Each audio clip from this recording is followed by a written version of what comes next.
What's going on, guys? It's Scott A. Bear again. So I finally wanted to get back with you and talk to you about my check ride, my instrument powder check ride. And let me tell you something. Hard, very hard. But let me explain what happened. So I prepared for this check ride, and I had to do it in Auburn. Even though my flight school is at McClellan, I had to fly up to Auburn, basically move the plane up to Auburn and prepare for it. I got with the DPE and we talked, and great experience. Him, his wife, they were great experience on both ends. As far as like booking with them and putting things together. About 2 weeks out, they gave me a very good understanding of how the check ride is going to go, send me an email. All of that was pretty amazing. I really enjoyed that. So basically, his wife explains to me first kind of the ins and outs and the payment and all the other stuff. And then he called back about a week later, and we did more specific. I got to ask him a lot of questions. He was like, "I'm not your examiner yet, so you can ask me as many questions as you want." So after I spoke with him for a minute, um, wrote down a lot of great notes. And one of the things he let me do was actually pick my particular flight plan that I wanted to do with him. So that was that was pretty cool. I kind of knew, I'd heard that he lets people do that, but I definitely was able to pick out the flight plan I want to do. So going over with my instructor, we kind of looked at the flight plan. I'm flying from Auburn, going into Marysville for the ILS, then go to Hold, and then going to Orville, um, doing a approach at Orville, and then coming back to Auburn and doing a circle to land approach, and basically get the three different type of approaches for the check ride. So what happened was he told me the week before. I told my instructor. Me and the instructor got out and started flying it. Started doing that. This is the plan. Let's fly it. Picking the flight plan was great. I kind of got the idea that that's what he was going to do anyway, and I heard about it. So as I prepared the plan, everything went well. Got ready for the check ride. Moved the plane the day before, studied a lot. Me and my instructor worked really, really hard. For about 4 days, we flew this route, thinking that this is the way it was going to go. We ended up doing a lot of ground. I mean, just preparing for an IFR. It's pretty tough, and honestly, it was probably one of the most extreme things I had done in a long time. So as I'm preparing for that check ride, my instructor, who was also the flight school owner, amazing guy. I ended up staying at his house the night before because the airport was near his home. And we, of course, would work through the evening, work through the night. He deals with different people different ways. And with me, he told me straight up, he was like, "Scott, you could fail this check ride. If crazy Scott shows up, you're going to fail. If smart Scott shows up, you're going to pass." And it's just the way he deals with me, which is great. And I was like, well, let me study harder because we definitely don't want crazy, stupid Scott to show up. So anyway, it was a morning check ride. We really didn't talk much about it. We doing get some coffee, and some really strong coffee, by the way. I'll let you know that in a minute. And then we went to the airport to Auburn and got there prepared up. So as I'm sitting there, I met the husband and the wife duo. They were absolutely nice. No problem there at all. I had set myself up. Me and the instructor got everything right on the table. And then he shows up, and his wife was like, I started getting a little nervous, and that coffee started kicking in. So as I was getting nervous a bit about the check ride, because remember, y'all, I got money on the line, everybody that helped me with this program, all the training. I want to, I want to do good. I don't want to fail a check ride. All this pressure. It felt like a boulder on my chest just preparing for this check ride. And so I was nervous. It wasn't, it, you just don't know what you don't know. And so I didn't want to have an issue in any part of this oral or the flight portion. So we get in there, and his wife talks to me, and she's like, "Hey, just understand people are nervous." And she explains these stories, which was really good, and it was helpful. And they kind of calmed me down a little bit. And I didn't feel like I looked nervous, but clearly I was nervous. This is a check ride, an instrument pilot check ride, which I have heard is probably one of the hardest ones thus far for sure.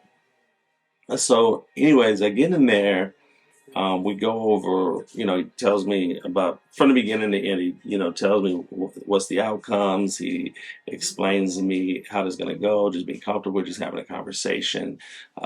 Really talking to him was cool. It was very calming and made me just realize we're just going to have a conversation. So as we began this conversation, it was pretty basic. The questions were pretty standard. Nothing really crazy. Then he asked me about my flight plan that I had planned, he had given me. And so as I went through that flight plan, he was just asking me, what altitude must I fly here and what approach would you do there? And if the minimums are here, he went down and I was able to explain each part of the flight plan, which was, again, no issue. Um, then he hit me with a question. To some people here, y'all may know the answer to this question, but after you learn about fronts and different weather patterns, he asked me, what is an air mass? That may sound trivial to some of you, but I was definitely stuck. What is an air mass? Hmm. So that was pretty interesting. I didn't know the answer to an air mass, and I realized I had never really, or maybe I didn't remember exactly an air mass. So I don't know. Anyway, he stuck me with that one. Anybody that needs to know what air mass is, make sure you go in there and look that up. Then also, he definitely made me use the flight computer, the whiz wheel. And for the whiz wheel, I understand majority of it, but I haven't really touched it much since before, like beginning my private pilot. So I got on the whiz wheel and he made me do some calculations with it. I eventually pushed through it. So make sure you understand that whiz wheel. Outside of most of that, a lot of it was just more of the flight planning portion. Um, yeah, it was just general questions. That was more about that, and he dug in depth about more about the charts and the plates, and just make sure you have an in-depth understanding of that, and just like what's that, what's that, what's that. But yeah, definitely that. A few calculations. We did descent rates and things, and different air speeds, and yeah, it was pretty much what I expected. A little more in depth, but like pretty much what I expected. But then let's talk about the end. Didn't expect this. He tells me, "So what's your flight plan you got for us today to go fly?" I was like, "Okay, well, here's my flight plan. We're gonna go from Auburn to Marysville, then to Orville and back." And I explained. He says, "Why?" I explained why I chose those, and what we went over. And then he goes, "Okay, well, let's change that up a bit. Let's not do that." Excuse me, sir? What? I said, I have to use the restroom. I needed to go to. That coffee was kicking so hard, it was pushing my stomach, and I got really, really nervous because I'm thinking to myself, I've been planning for this thing for a whole week and definitely flying this plan for the past 4 days. What am I going to do? I just had no understanding at that moment. I got to do it. Like, we're going to go figure this out. I used the restroom, came back. I said, can you give me like 30 minutes to prepare for that? He said, yeah, no problem. So I sat there. He wanted to do from Auburn to Marysville, a couple of approaches at Marysville, one at Orville, and then back. I forget. It was a little different. I planned it out, wrote it on paper as a backup, did planning, in my iPad as well, set it all up, was like, hey, I'm ready. He was like, okay, cool. We went over a little bit. He was like, great, let's do it. I got the plane ready, pre-flight, and went up to the run-up area, and he checked everything. Went to run-up area, da da da. Then, as we're at the run-up area about to take off, right before I take off, he goes, "Oh man, I don't hear anything in the pattern right now. Not many planes. It doesn't seem like it's too busy." I'm like, "Yeah, not too busy." And he goes, "Yeah, let's change the plan again." Again? How are we here? Like what? And again, y'all, let me tell you, I was nervous. Legitly, literally nervous. This scared me. I was not ready for this moment. At least I didn't think I was. So I told him, I just looked at him, I was like, hey, you mind if I just pray for a second? Engines running, everything. He was like, yeah. So I put my head down. I was like, Lord, I need you to take the wheel because right now, this is beyond me. I'm not joking. Like, this is beyond me. I felt like it was. But, there's so many nerves involved in this moment. You got to calm down. But at this point, I had to basically just showcase what I learned on the fly, like completely. So I just grabbed my paper, I balled it up, threw it in the back of the plane. I was like, all right. here we go. This is it. So I said, what do you want to do? He said, let's go to Marysville, do 2 approaches at Marysville, and then come back to Auburn and do a circle of land here. And I was like, okay, But in my planning with my instructor before, we kept doing circle of lands back at Auburn. So I knew that was there, but still, like, I didn't. It was just unexpected, and these changes were having me really. I almost thought about doing a discontinuous. It was really on my head because it was just so far out of the plan, and I was just getting really nervous, and the coffee was really kicking in. I mean, so anyway, I was like, all right, let's go. So I went up there, called, Auburn traffic, ready for take off. So I took off, runway 25, boom, right up. As soon as I took off, he goes, comms went out, cover my eyes, what do you do? And when I put my goggles on, I opened my eyes on my panel, and y'all, it's like everything just opened up. Like everything went into 4D. It's like my understanding shot through the roof. I know it's nothing but God, because there ain't no way. I knew what I was doing, but this just like opened me all the way up. And it was like everything he was calling, like my hands were going into places. Like all my learning just worked. All the training, God was working. Everything was just like headings. I mean, the altitudes, the whole 9 yards. It was like no issue at all when it came to doing the flying. And I did it without the autopilot. So I hand flew the whole thing. That's a whole nother story. So I went there, he vectored me out to ILS, I think runway 14 from Marysville. I was talking to flight following as well, and came in.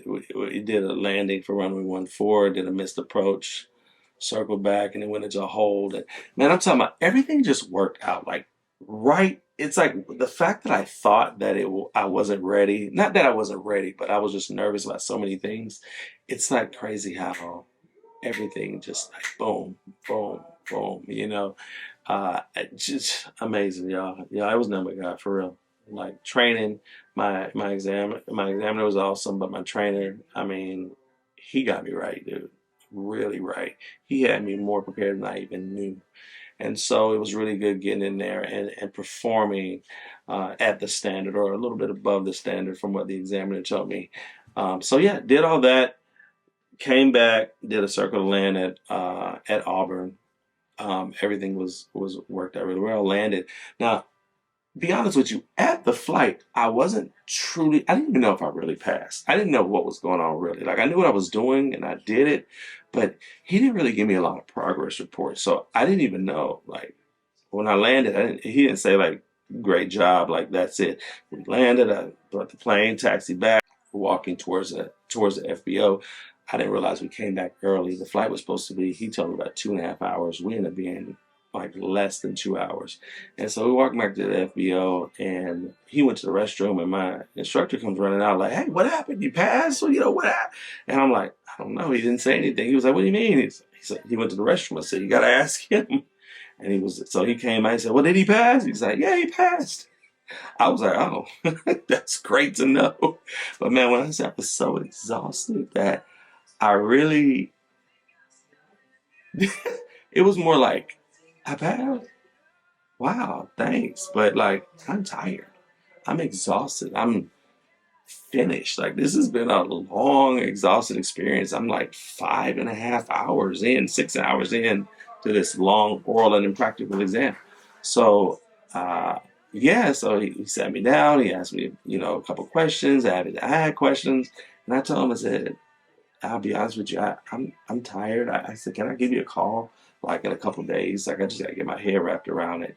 And so he was like, yeah, no problem. And then he brought me and my instructor into the office and, discussed 2 different things that, he would have liked to have seen a bit different. It wasn't a bad thing. And one was like, I guess when I was coming in for when I was being vectored, just hitting vectors to final quicker to get for the approach. That was one. And the second thing was, what was the second thing? Oh, it was the angle that I was intercepting. I had learned to intercept that angle at like a 45 degree, but he wanted me to enter that angle at like a 30 degree. That was his thought process with it. He's a retired United Airlines captain, so he kind of knew what he wanted to see. But either way, when I say that was a lot, that was the only 2 things he hit me with. And my instructor was like, "That's it?" He was like, "Yeah, that's it." So, needless to say, it worked out really well. I passed my instrument check ride on June 21st, 2026. So that's really nice. And I had got my private June 23rd, 2025. So, like, almost a year, from that moment. And so, yeah, anyway. So yeah, guys, that's what happened. Any of you guys that's going to be working on your instrument pilot check ride, if you have any questions, you can always ask me. I can tell you guys, what I went through, my experiences. I don't know everything, but I know my experience. But yeah, keep going out there, keep flying, keep fighting. And next, commercial. I'll talk to y'all later.